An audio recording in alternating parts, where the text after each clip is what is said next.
Hello friends, ഇന്നത്തെ നമ്മുടെ recipe എന്ന് പറയുന്നത് ഞണ്ട് റോസ്റ്റാണ്.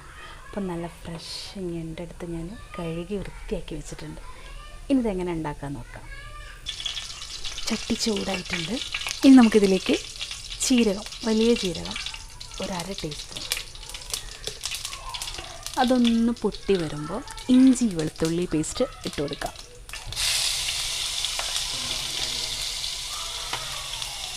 അതൊന്ന് ജസ്റ്റ് ഒന്ന് വാടട്ടെ.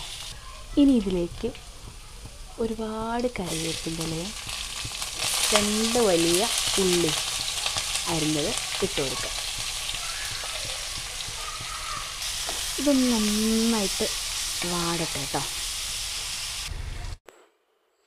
ഈ സമയം നമുക്ക് മസാലപ്പൊടികൾ ചേർത്ത് കൊടുക്കാം.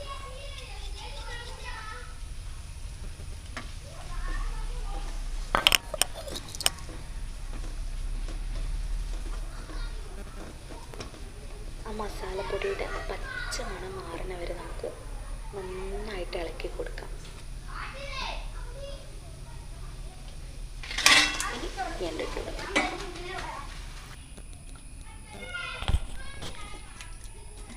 ഏകദേശം നമ്മുടെ ഞണ്ട് റോസ്റ്റ് റെഡി ആയിട്ടുണ്ട്. ഉപ്പൊക്കെ നമുക്ക് ഈ സമയത്ത് നോക്കണം. ഇനി നമുക്കത് നന്നായിട്ട് ഒന്ന് വേവിച്ചെടുക്കാം. വെള്ളം നമ്മൾ ഒഴിക്കരുത്, കാരണം ഇത് ഡ്രൈ ആയിട്ടുള്ള റോസ്റ്റ് അല്ലേ, വെള്ളം ഒഴിക്കുകയും ചെയ്യരുത്.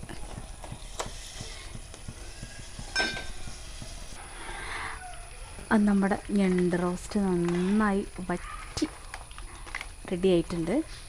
അപ്പോൾ നല്ല ടേസ്റ്റ്, നല്ല ചൂട് പൊറാട്ടക്കൊക്കെ നല്ല ബെസ്റ്റ് കോമ്പിനേഷനാണ്.